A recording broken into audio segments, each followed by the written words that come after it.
टर टर टर टर टर टर टर.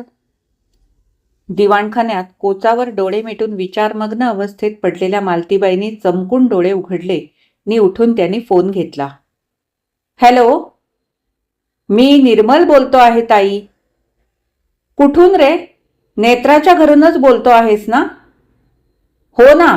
हे बघ ताई, घरी यायला थोडा उशीर होईल. का रे, जेवणाला बराच उशीर होणार का? समोर घड्याळाकडे त्यांनी नजर टाकली. काटा 8:45 सरकला होता. जेवण इतक्यातच झालं. तोंडात मसाल्याची सुपारी नि वेलदोडा टाकता टाकताच तुला फोन करतो आहे. माझ्या तोंडातल्या वेलदोड्याचा वास तिथं तुला येत नाही? विचारमग्न अवस्थेत त्या नसल्या तर त्यांनी हसून म्हटलं असतं. नाकाला का रिसिव्हर लावलाय मी? निमा, किती रे खोडकरपणा करावा. आता एवढा मोठा झालास. काल 24वे सरून 25वे लागलं तरी तुझा अवखळपणा काही जात नाही? पण तसं काही न म्हणता त्यांनी विचारलं. मग का रे उशीर? अगं, आता बाहेर टिपूर चांदणं पडलंय ना, ते फुकट घालवू नये असा नेत्राचा बेत आहे. स्वयंपाक केला नळणी तेव्हा आता समुद्राचा खारा वारा खायला जुहू बीचवर नेते आहे मला. 10:30-11 पर्यंत घरी येतो. नेत्राबरोबर जुहूवर? अन अशा चांदण्या रात्री? इतक्या उशिरा? एका विचित्र शंकेनं, विचित्र भीतीनं त्यांचं मन थरारलं. त्यांनी झटकन म्हटलं. पण निमा? पण काय? मला की नाही संध्याकाळपासून बरं वाटत नाही रे. चक्कर आल्यासारखी वाटते. तू लवकर घरी ये. कानाला सुखविणाऱ्या सुरेल स्वरलहरीतला खेळकरपणा एकदम लुप्त झाला. घाबऱ्या घाबऱ्या त्यानं विचारलं. म्हणजे काय होतंय तुला ताई? बरं, मी आता 5 मिनिटात आलो बघ. अन लगेच घाईघाईनं त्याने रिसिव्हर खाली ठेवला. अधिकच अस्वस्थ होऊन मालतीबाई पुन्हा कोचावर येऊन बसल्या. काल निर्मलचा त्यांनी 24वा वाढदिवस साजरा केला. दरवर्षीपेक्षा कालचा समारंभ विशेष थाटाने केला. 1-2 समारंभ त्याने उरकून घेतले होते. त्यांनी पसंत केलेल्या नेत्रासारख्या सर्वस्वी अनुरूप मुलीशी त्याचा कालच्या शुभरीने वांगनिश्चय करून टाकला होता. एका मोठ्या कर्तव्यातून त्या मुक्त झाल्या होत्या. कालच्या दिवसाच्या आठवणी मनात गोळा होतात न होतात तोच फाटका बाहेर टॅक्सी थांबल्याचा आवाज आला. दुसऱ्या क्षणी टॅक्सीचं दार खाडकन वाजलं. तिसऱ्या क्षणीच फाटकाचा आवाज झाला अन चौथ्या क्षणी निर्मल ताई अशी हाक मारीत दिवाणखान्यात वेगानं शिरला. त्याच्या त्या धांदलीचं त्यांना हसू आलं. सुखही वाटलं. सावकाश हा शब्द निर्मलच्या कोशातच नव्हता. अमर्याद चैतन्याने भरलेला उत्साही, धांदली, गडबड्या स्वभाव. मन अति संवेदनाशील. सुख, दुःख, चिंता, कुठचीही भावना मनात शिरली की थर्मामीटरमध्ये चढणाऱ्या पाऱ्याच्या वेगाने वाढायची. वायुवेगाने आत शिरून तो कोचावर त्यांच्याजवळ बसला नि त्यांचा हात हलकेच हातात धरून नाडी बघत त्याने म्हटलं. काय होतंय तुला ताई? चिंता, असीम माया त्याच्या गळ्यात गोळा झाली होती. त्याच्या मध्यम बांध्याच्या सुदृढ आकृतीकडे, घामाघूम झालेल्या निमगोऱ्या तरतरीत लोभस चेहऱ्याकडे पाहता पाहता त्यांच्या अंतर्मनातली खोल खोल स्मृती उफाळून वर आली. त्याच्या स्वरातली संवेदना त्यांना जाणवली. त्यांचा कंठ दाटला. थोडा वेळ थांबून त्यांनी हसून म्हटलं. इतकं घाबरण्यासारखं काही नाही रे. पण संध्याकाळपासून डोकं अतिशय जड झालंय नि मधूनच चक्कर आल्यासारखी वाटते. नको नको म्हणत असता काल सबंध दिवसभर भलताच ट्रेन घेतलास तू. दुपारी मी बाहेर निघालो तेव्हाच तुझा चेहरा अगदी उतरून गेलेला आणि शांत दिसत होता. बाकी अलीकडे तू बरीच थकलेली दिसतेस.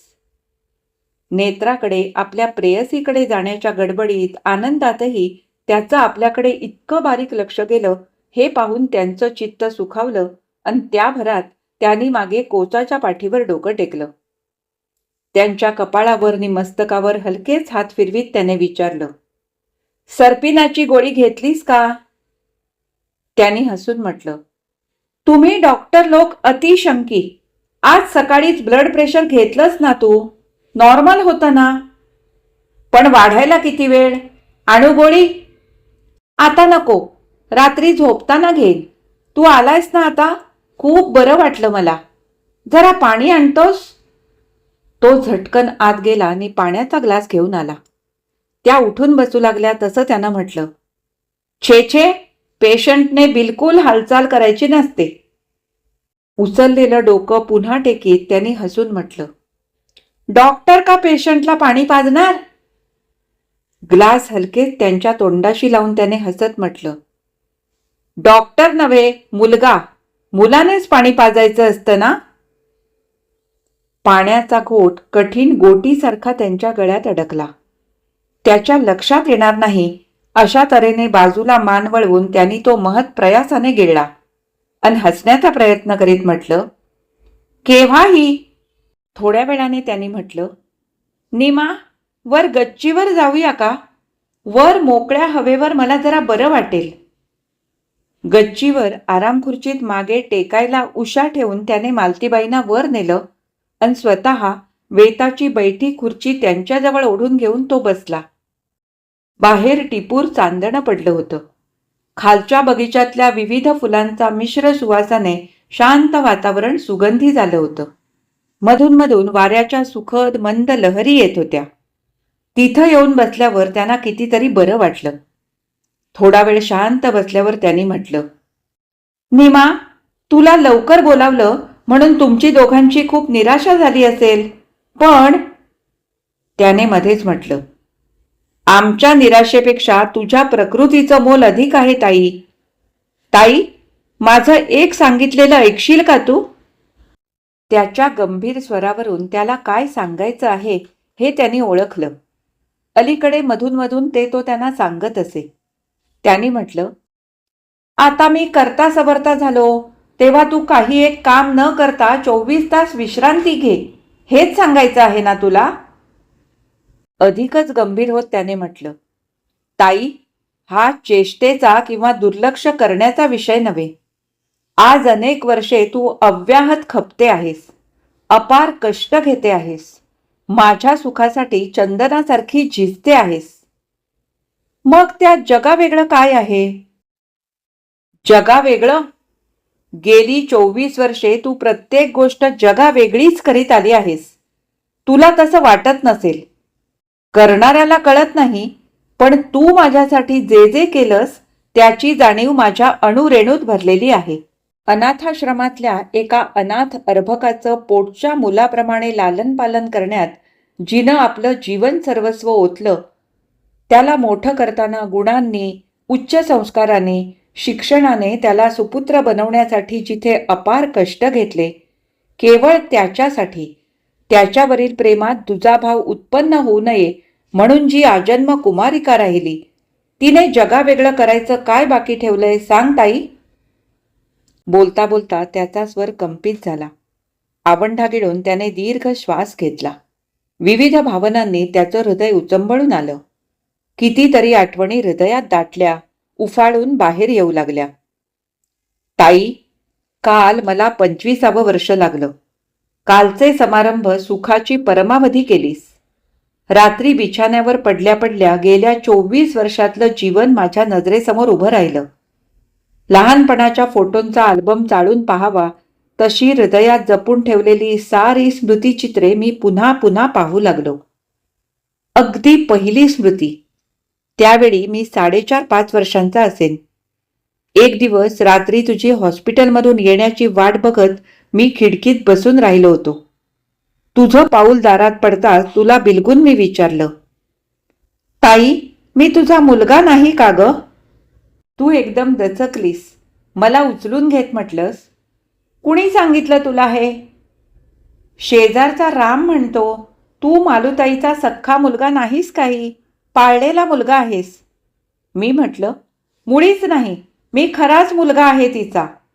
तसं तो म्हणाला, मग तुझ्या बाबांचं नाव सांग बघू. ताई, माझ्या बाबांचं नाव काय ग? उत्तर द्यायचं सोडून तू मला छातीशी घट्ट आवळून धरलंस अन म्हणालीस, नीमा, राजा, तू माझाच मुलगा आहेस अन तू हुंदके देऊन रडायला लागलीस. मी घाबरलो. माझ्या हातून कसला तरी घोर अपराध झाल्याची जाणीव मला झाली. मी तुझे डोळे पुशीत म्हटलं, ताई तू रडू नकोस ग, मी पुन्हा नाही तुला विचारणार. पण तुझं रडू थांबे ना. मी असं म्हणत होतो आणि तुझे हुंदके वाढत होते. तितक्यात काकू आजी आली. तिने म्हटलं, हे काय मालूताई, अशा वेड्यासारख्या रडता काय? जग ते बोलणार आणि जगाचं म्हणणं खोटं का आहे? जगानं खरं म्हटलं त्यात रडायला कशाला हवं? उगी राहा, ते पोरग बघ किती बापुडवाणी झालंय. तू एकदम गप्प राहिलीस नि कपडे बदलून आंघोळीला गेलीस. मग जेवताना तू काकू आजीला म्हणालीस, काकू मी तुम्हाला आजीसारख्या मानते हे माहीत आहे ना तुम्हाला? तर ग माझे बाई, मला अनाथ म्हातारीला तू आसरा दिलास, अन्न पाणी दिलंस, एवढं सोन्यासारखं घर. मग काकू तुम्ही घरात एखादं काम कमी केलं तरी चालेल, पण निर्मलला सांभाळा. मी असणार सारा दिवस हॉस्पिटलमध्ये ड्युटीवर. रात्री येणार. माझी नाईट ड्युटी असेल तेव्हा मी असेनच सारा दिवस घरात. रात्री मला कुशीत थोपटता थोपटता तू म्हणालीस, निमा तू शहाणा आहेस ना? तुझी ताई सारा दिवस दवाखान्यात काम करून दमून येते ना? मग आल्याबरोबर तिला गोड गोड पापा द्यायचा नि वेड्यासारखं काहीतरी विचारायचं नाही. हां, आणि हे बघ राजा, शहाणी मुलं घरात खेळतात. मी उद्या तुला खूप खेळ आणून देईन. घरात काकू आजींजवळ बसून खेळ. ती तुला रामाच्या, मारुतीच्या, ध्रुवाच्या गोष्टी सांगते ना, तशा आणखी खूप सांगेल. पण कबीराची गोष्ट मी तुझ्याच तोंडून ऐकली. 2 दिवसांनी तू खूप खेळणी, चित्रांची पुस्तकं घेऊन आलीस. त्यानंतरची स्मृती, त्यानंतर झालेला माझा 5वा वाढदिवस, माझ्या आठवणीतला तोच पहिला वाढदिवस. असा वाढदिवस तू दरवर्षीच साजरा करतेस, पण मला आठवणाऱ्या त्या पहिल्या वाढदिवसाची स्मृती, तो सारा प्रसंग माझ्या मनावर कायमचा कोरला गेला आहे. त्या दिवशी तू आपल्या शेजारच्या माझ्या बरोबरीच्या सर्व मुलांना ने त्यांच्या आयांना जेवायला बोलवलं होतंस. रंग रांगोळ्यांनी सुशोभित आणि उदबत्त्यांनी सुगंधित केलेल्या त्या पंक्तीचा आणि माझाही तसा थाट मी त्यानंतर पुन्हा फक्त माझ्या मुंजीतच बघितला. सिल्कची विजार, सिल्कचा शर्ट, वर गर्द जांभळ्या रंगाच्या मखमलचं भरजरी जाकीट, डोक्याला तशाच रंगाची भरजरी टोपी, अशा रुबाबदार पोशाखात मुलांच्या पंक्तीच्या मध्यभागी खास सजवलेल्या पाटावर तू मला बसवलं होतंस. साऱ्या मुलांचे आणि त्यांच्या आयांचे डोळे माझ्यावर खिळले होते. मुलांच्या वाढदिवसासाठी एवढा थाट, एवढी हौस, एवढा खर्च नि कौतुक त्यांनी कधी केलं नव्हतं, कधी कुठे बघितलं नव्हतं. सर्व मंडळी पाटावर बसवल्यावर तू बायकांना विचारलंस, सारं काही ठीक जमलंय ना?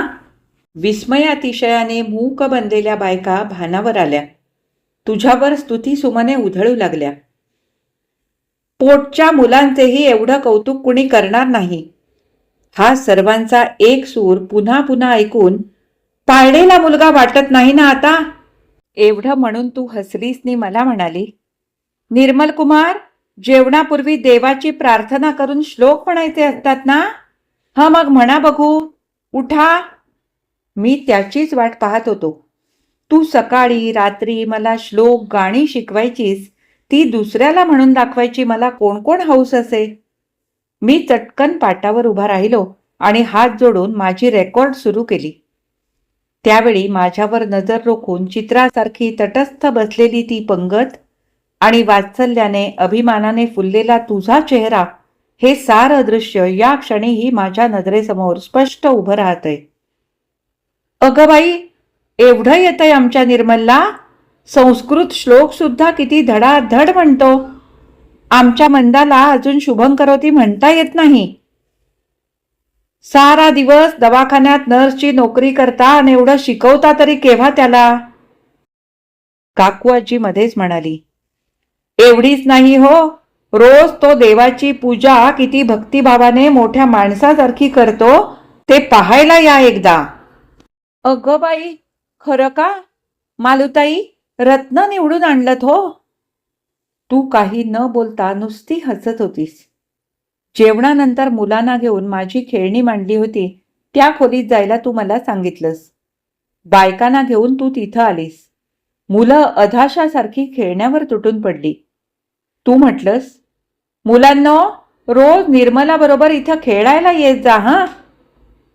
मोठा झाल्यावर मला कळलं की ते सारं तू बायकांची तोंड बंद व्हावीत म्हणून त्यांनी मुलांना आपल्या घरी खेळायला पाठवावं म्हणून केलं होतं. कारण मुलं आपल्या घरी आली की काकू आजींची त्यांच्यावर नजर राहील, त्यांना मला चिडवायला संधी मिळणार नाही, हा तुझा हेतू होता. त्याच वर्षी मला आणि माझ्या बरोबरीच्या मुलांना शिकवायला घरी मास्तरीण येऊ लागली.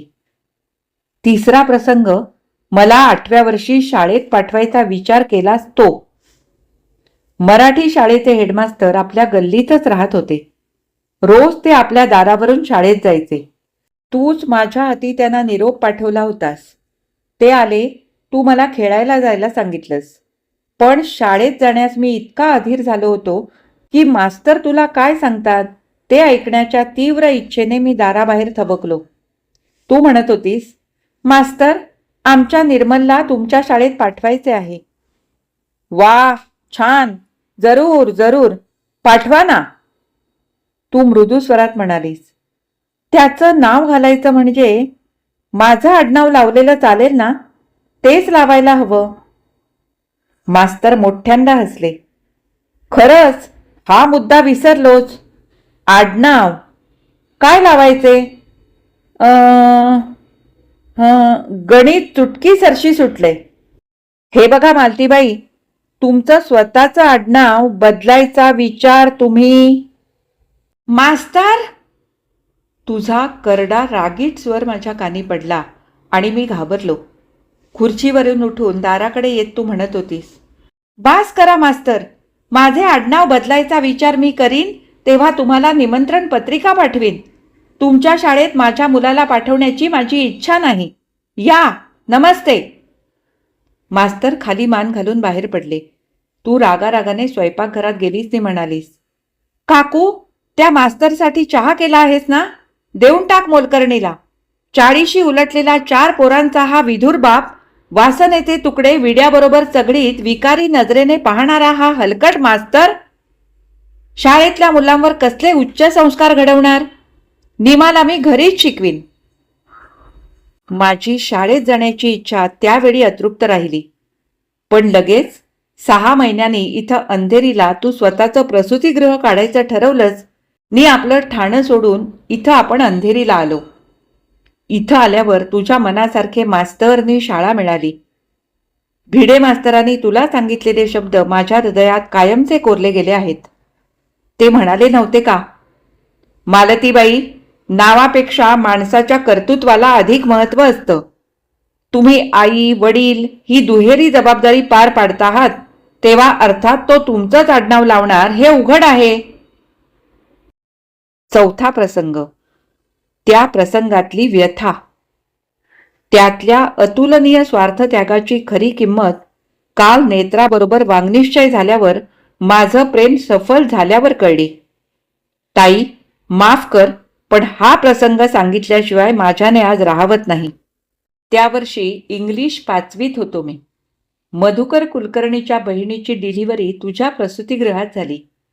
त्या निमित्ताने त्यांची तुझ्याशी ओळख झाली. ते मधून मधून आपल्या घरी येऊ लागले. माझ्याशी ते खूप प्रेमाने वागायचे. अभ्यासातल्या अडचणी समजावून द्यायचे. तू घरी नसलीस की आम्ही दोघे फिरायला जात असू. मला ते खूप आवडायचे, अजूनही आवडतात. तुझी कित्येक बारीक सारीक कामे ते मोठ्या हौसेने करीत असत हे मला अजूनही चांगलं आठवतंय. एक दिवस शेवटच्या तासाला सुट्टी असल्यामुळे मी लवकर घरी आलो होतो. खाली टेबलावर मधुकरांची हेड दिसली. त्याबरोबर मी धावत वरती आलो. तुम्ही दोघे तुझ्या खोलीत बोलत बसला होतात. मोठी माणसं बोलत असली म्हणजे तिथं मुलांनी जाऊ नये ही रीत अंगवळणी पडल्यामुळे मी शेजारच्या माझ्या खोलीत जाऊन बसलो. तुमचा संवाद माझ्या कानी पडत होता. वास्तविक ते बोलणे मी ऐकू नये, पण ऐकलं. ते बरं झालं असंच नंतर वाटू लागलं. त्यामुळे तुझ्या अतुलनीय स्वार्थत्यागाची जाणीव झाली. संवाद फारच थोडा कानी पडला. मधुकर म्हणत होते. म्हणजे मी तुम्हाला योग्य नाही का? योग्यतेचा प्रश्न येत आहे कुठे? मला माहीत आहे, निर्मलमुळे तुम्ही स्वतःच्या वैवाहिक जीवनाचा विचार करीत नाही. पण तसा दुजाभाव माझ्या मनात कधीही उत्पन्न होणार नाही. ते शक्य नाही. शक्य नाही? पोटच्या मुलासारखं मी त्याच्यावर प्रेम करू शकणार नाही असं तुम्हाला वाटतं? तू हसलीस.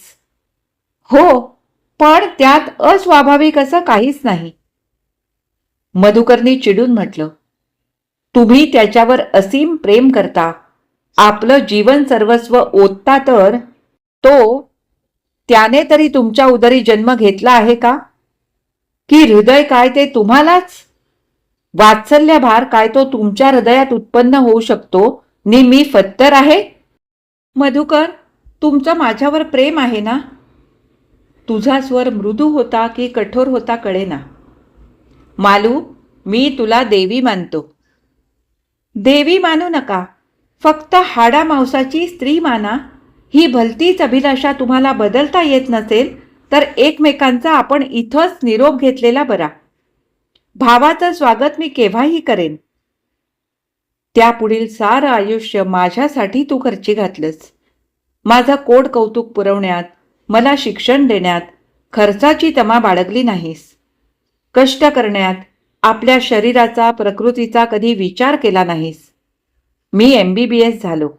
माझ्यासाठी दवाखाना, भरभराटीला आलेले प्रसूतिगृह, राहायला बंगला सारं तयार ठेवलंस. जिच्यावर माझं प्रेम जडलंय त्या नेत्राशी हसत मुखाने वांगनिश्चय केलास. काही करायचं शिल्लक ठेवलं नाहीस. ताई, आता यापुढे मला अंशतः तरी उतराई होण्याचं भाग्य लाभू दे. तुझी सेवा करण्याचं पुण्य मिळू दे. जीवनात घडलेल्या या अनेक प्रसंगातून प्रतीत होणारे तुझे अमोल गुण तुझ्या सतत सहवासाने माझ्यात थोड्या बहुत प्रमाणात उतरले आहेत. पण मला समजू लागल्यापासून अंतर्मन सारखं म्हणत असतं, मी तुझा असतो तर, तुझ्याच पोटी जन्माला आलो असतो तर. बोलता बोलता त्याचे लक्ष तिच्याकडे गेले. अनावर हुंदके दाबण्याच्या प्रयत्नात तिचं शरीर गदा हलत होतं. तिच्या खांद्यावर हात ठेवीत त्याने सदगदित स्वरात म्हटलं, ताई, ताई. पुढं काय बोलावं ते त्याला समजेना. आवंढा गिळून त्यांनी कातर स्वरात म्हटलं, निमा, तू माझाच आहेस रे. माझ्या पोटी जन्म घेतला आहेस. मनाच्या खोल कप्प्यात लपवून ठेवलेलं हे गुपित गेली 24 वर्षे माझ्या मनाला कुरतडून खात आहे. त्याच्या वेदना अलीकडे इतक्या वाढल्या आहेत, ते गुपित यापुढे धरून ठेवण्याचं त्राण वृद्ध होत चाललेल्या शिथिल हृदयात उरलं नाही. तुझे असे उद्गार मधून मधून ऐकले की ते उफाळून बाहेर पडण्यासाठी धडपड करते. काल तुझा वांगनिश्चय झाला. 24 वर्षांपूर्वीच्या माझ्या जीवनातल्या स्मृतींनी मन बेचैन झालं. 1.5-2 तासापूर्वी तू मला फोन केलास. नेत्राबरोबर चांदण्यात जुहूला जाण्याचा तुमचा बेत ऐकताच एका विचित्र भीतीनं माझं मन सरकलं. जो प्रसंग माझ्या जीवनात घडला तो घडल्यामुळे गेल्या 24 वर्षात ज्या दारुण यातना मी भोगल्या त्या प्रसंगाची पुनरावृत्ती होईल की काय या भीतीने हृदयात धडकी भरली आणि म्हणून तुला ताबडतोब घरी ये म्हटलं. त्या थांबल्या. निर्मल एखाद्या पुतळ्यासारखा निश्चल बसला होता. वाराही पडला होता. आकाशात चंद्र स्थिर होता. सारं वातावरण जणू त्यांची यातना कथा ऐकण्यासाठी निश्चल निस्तब्ध बनलं होतं. 24 वर्षांपूर्वींची गोष्ट. त्यावेळी मी कॉलेजमध्ये पहिल्या वर्षाला होते. माधवाची आणि माझी ओळख काही नवीन अगर घराबाहेर झालेली नव्हती. 2-2.5 वर्षांपासून तो आमच्या घरी येत होता. त्याचे जमीनदार वडील आमच्या बाबांचे अशील मित्रही होते. नागपुरात एकटा राहून MAचा अभ्यास करणाऱ्या या मुलाच्या पालकत्वाची जबाबदारी त्यांनी आमच्या बाबांवर टाकली होती. तो आमच्या घरी आला की मालतीचा माधव आला असं सारेजण मला चिडवीत. म्हणून नव्हे, पण प्रथम दर्शनीच त्याच्यावर माझं मन जडलं होतं. आमचे बाबा आणि त्याच्यामुळे आमचं एकंदर घर सुधारक होतं. त्यामुळे दोघांच्या सहवासाला, वाढत्या मैत्रीला, प्रेमाला अनुकूल वातावरण मिळालं होतं. गोड थट्टेचं सतत सिंचन होत होतं. माधवच्या इच्छेनुसार एक दिवस त्याचे वडील आले आणि आमच्या लग्नाचं ठरवून गेले. थोड्याच दिवसांनी साखरपुडा झाला. प्रेम साफल्याच्या हर्षानं मी फुलून गेले. साखरपुडा मोठ्या थाटाने झाला. काल मी तुमचा जसा केला अगदी तसाच. संध्याकाळी नेहमीप्रमाणेच आम्ही दोघं गावाबाहेर फिरायला गेलो होतो. आता पडलंय असंच टिपूर चांदणं पडलं होतं. प्रेम साफल्याच्या आनंदानं दोघांची मनं बहरली होती. हृदयात उसळणाऱ्या प्रणय रंगाने भावी संसार सुखाची कितीतरी मनोरम चित्रे रंगवली. अन तिथून परतलो. दुपारी उशिरा अन पक्वान्नाचं जड जेवण झाल्यामुळे रात्री घरी परतण्याची घाई नव्हती म्हणून माधवाच्या खोलीवर गेलो. त्याने हसून म्हटलं, वधू परीक्षा मी घेतली नाही, आता ती घेणार आहे. एका काडीत तुला स्टोव पेटवता येतो की नाही? एका कपात दोघांना कॉफी पाजता येते की नाही? एकाच? मी हसून म्हटलं, तुला कॉफी घ्यायची हुक्की आली असं सरळ सांग ना. मी कॉफी बनवली. त्याच्या खोलीत त्यापूर्वी मी अनेक वेळा चहा कॉफी बनवीत असे. पण त्या दिवशी ती बनवताना, त्याच्या नीटनेटक्या खोलीत वावरताना वेगळ्याच भावनांनी माझं मन भारावलं होतं. जणू लग्नानंतर आमच्या चिमुकल्या संसारात मी पत्नीपदाने वावरत आहे असंच सारखं वाटत होतं. मन म्हणत होतं, साध्या साखरपुड्यात एवढी का जादू भरलेली असते? कल्पनेत तरळणाऱ्या भावनांना निश्चित स्वरूपनी अढळ श्रद्धा देण्याचं एवढं का सामर्थ्य त्यात असतं? माझी ही भावना, ही माझी श्रद्धा माझ्या निसंकोच हालचालीत आणि चेहऱ्यावर प्रतीत झाली असावी. कारण प्रणयोत्सुक प्रेमळ पतीच्या दृष्टीने अधीर मनाने माधव सारखा माझ्याकडे पाहत होता. तो अति अधीर स्वभावाचा, उतावीळ मनाचा, अति गडबड्या. कुठल्याही बाबतीत धीर धरणं त्याच्या स्वभावात नव्हतं. बाटलीतून सोडा फसफसत वर यावा तसं अमर्याद चैतन्य त्याच्या कृतीतून ओसंडायचं. अगदी हेच स्वभाव वैशिष्ट्य तुझ्यात पूर्णपणे उतरलंय. त्याचं प्रणयोत्सुक मन क्षणाचाही धीर धरायला तयार नव्हतं. मनात आलं की झालंच पाहिजे या स्वभावानुसार तो मला समजावित होता. त्याचा शब्द तात्विकदृष्ट्या आणि भावनादृष्ट्याही बरोबर होता. मनाला पटत होता, कळत होता. पण भावना सागर उफाळला की सारी तत्वे, सारे संस्कार कपड्यासारखे वाहून जातात. तो मला घरी पोचवायला आला तेव्हा बराच उशीर झाला होता. आईने किंचित कठोर स्वरात म्हटलं, एवढा उशीर? बाबा रे, एकदा अक्षता पडू देत.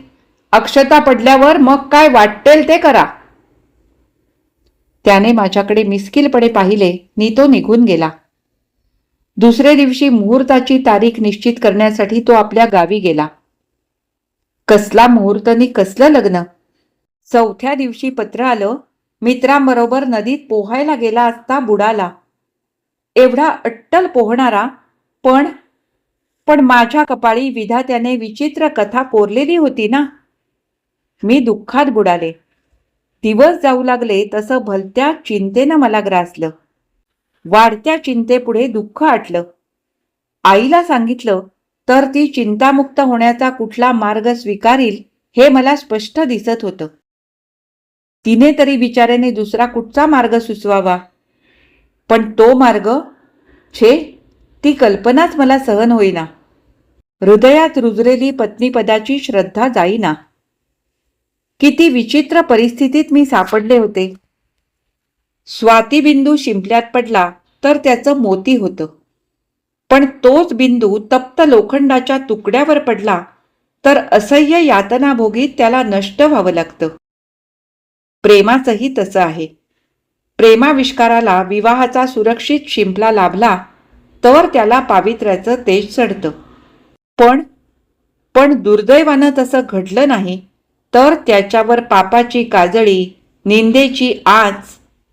पण ती आच, त्या यातना मी सहन करण्याचं ठरवलं. घरी कुणाला कसलाही सुगावा लागू न देता मुंबईला मी माझ्या एका जिवलग मैत्रिणीकडे आले.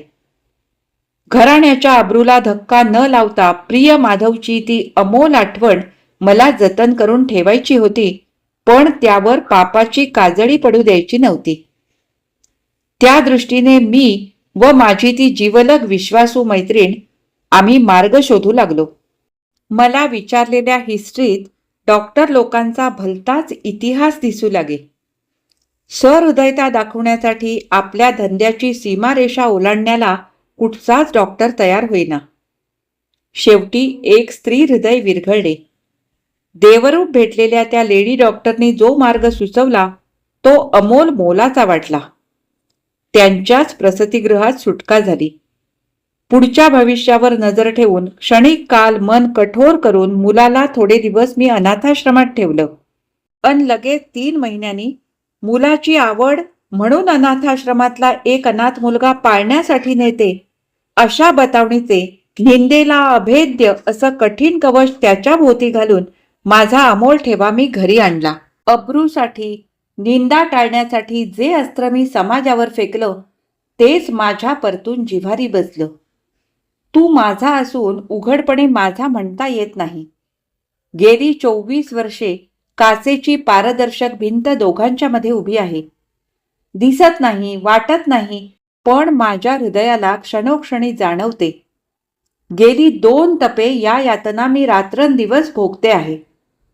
आत्यंतिक प्रेमाच्या भरात जेव्हा जेव्हा तू माझ्या मातृप्रेमाबद्दल कृतज्ञता व्यक्त करतोस तेव्हा तुझ्या मनातल्या परकेपणाच्या भावनेची जाणीव होऊन हृदयाला हजारो भाले टोचल्याच्या यातना होतात. या यातना फक्त मातृहृदयाला कळतील. आई ही हाक ऐकण्यासाठी स्त्रीचे पंचप्राण कानात गोळा होतात, पण मी आई असूनही ही हाक माझ्या नशिबी नाही. गेली 24 वर्षे त्यासाठी माझा जीव तडफडतो आहे. नीमा, नीमा. भावना वेगामुळे त्यांना पुढे बोलवेना. विलक्षण ग्लानी आल्यामुळे डोळे मिटून त्या स्वस्थ पडून राहिल्या. काही वेळानंतर त्यांनी डोळे उघडले. निर्मल खुर्चीवर नव्हता. नीमा असा एकदम उठून का गेला? प्रखर विद्युदीप एकाएकी जाऊन जिकडे तिकडे अंधकार पसरावा तसं त्यांना वाटलं. उफाळलेल्या भावना सागरातून भल्या शंका कुशंकांचे अगणित दैत्य बाहेर पडले. विविध आयुधांनिशी त्यांच्यावर धावले. स्वतःच्या जन्माचं सत्य कळताच आपल्याविषयीचा त्याचा आदर कमी झाला का? असंच असेल. हो, कारण आतापर्यंत कृतज्ञतेच्या पोटी त्याच्या मनात आपणाविषयी असीम आदर, प्रेम उत्पन्न झालं होतं. लहानपणापासून आपणच पूजापाठ नि पुराण कथातून त्याच्या मनावर सात्विक पवित्र संस्कार घडवले. विशिष्ट दृष्टिकोन, नीतीच्या विशिष्ट रूढ कल्पना आपणच त्याच्या मनात रुजवल्या. त्या दृष्टिकोनातून आपलं वर्तन त्याला निंद्य, नीतिबाह्य वाटलं असलं पाहिजे. त्याशिवाय तो असा एकाएकी उठून जाणार नाही. अरे रे, असे पवित्र संस्कार, नीतीच्या रूढ कल्पना त्याच्या मनात रुजवून मी आपला आपणच नाश करून घेतला. यातना सहन होईनात म्हणून बरी होण्याच्या आशेनं मी जखम उघडी केली. त्यावर हळूवार फुंकर पडून ती बरी होण्याऐवजी उलट तिरस्काराच्या धुळीने आता ती जास्त चिघळणार. नसती उघडी केली, मरेपर्यंत हृदयात तशीच ठेवली असती तर त्या यातना सहन केल्या असत्या. पण आता या तिरस्काराच्या यातना सहन होणार नाहीत. अरे रे, तहानेनं जीव व्याकुळला म्हणून धावले ते मृगजळ ठरलं. नीमाच्या पोटच्या मुलाच्या तिरस्कारित नजरेला यापुढे कशी नजर देऊ मी? मघा ज्या स्मृती त्याने भक्तिभावाने सांगितल्या त्या आता त्याच्या हृदयातून नष्ट होतील. शर्मेनं, घोर निराशेनं त्यांचं शरीर थरथर कापू लागलं. त्या उठल्या नि तशाच थरथरत खाली देवघरात गेल्या. थोड्या वेळाने निर्मल गच्चीत आला. भावनावेग अजूनही ओसरला नव्हता, त्यामुळे श्वासोच्छ्वास अजूनही दीर्घ होत होता. डोळे सुजमटलेले नि लाल बुंद झाले होते. आपल्यासारखाच भावनावेग असह्य झाल्यामुळे आई उठून गेली तेव्हा तिचा भावनावेग ओसरेपर्यंत इथंच थांबावं या विचाराने तो गच्चीत निस्तब्ध उभा राहिला. कुठल्या तरी नवीनच अननुभूत भावना त्याच्या हृदयात उचंबळत होत्या. त्यात तो गुंग झाला होता. तितक्यात त्याच्या बंगल्याच्या मागच्या बाजूने कुणीतरी हाका मारीत गच्चीखाली पुढच्या बाजूला आलं. Doctor, doctor, Nirmal Kumar. रात्री अपरात्री अशा घाबऱ्या हाका ऐकण्याची प्रत्येक डॉक्टरला सवय झालेली असते. कुठल्याही पेशंटच्या हाकेला ओ देण्याच्या मनस्थितीत तो यावेळी नव्हता. हाका थांबेनात म्हणून पुढे वाकून त्याने नेहमीच्या स्वभाव वैशिष्ट्याला सोडून संथपणे म्हटलं, कोण आहे? काय आहे? डॉक्टर, तुमच्या बंगल्यात मागच्या खोलीत काहीतरी पेटलं. बघा ना, केव्हाच्या ज्वाळा दिसताहेत. एक अशुभ विचित्र भीतीची चमक त्याच्या हृदयात आरपार निघून गेली. विजेच्या वेगाने तो खाली धावला. देवघरातून ज्वाळा येत होत्या. नजरेस पडलेल्या दृश्याने त्याचं रक्त थिजलं. त्याची ताई नव्हे त्याची आई देवाऱ्याच्या पायरीवर डोकं टेकून पडली होती. नि एखादी चिता धडधडावी तसं तिचं शरीर पेटत होतं. बेशुद्धावस्थेत असलेल्या मालतीबाईंची प्राणज्योती सुप्रभाती विझली. एखाद्या निर्जीव यंत्रासारखी निर्मलची धडपड हालचाल चालली होती. काय झालं ताईंना? नेत्राला पाहताच त्याच्या मनाचा बांध फुटला. नेत्रा, ताई नाही, ती माझीच आई होती. आई आई आई. आर्त स्वरात हाक मारीत त्याने मालतीबाईंच्या थंडगार निर्जीव काष्ठवत पावलांच्या जोडीत तोंड लपवलं. ही कथा इथेच संपली.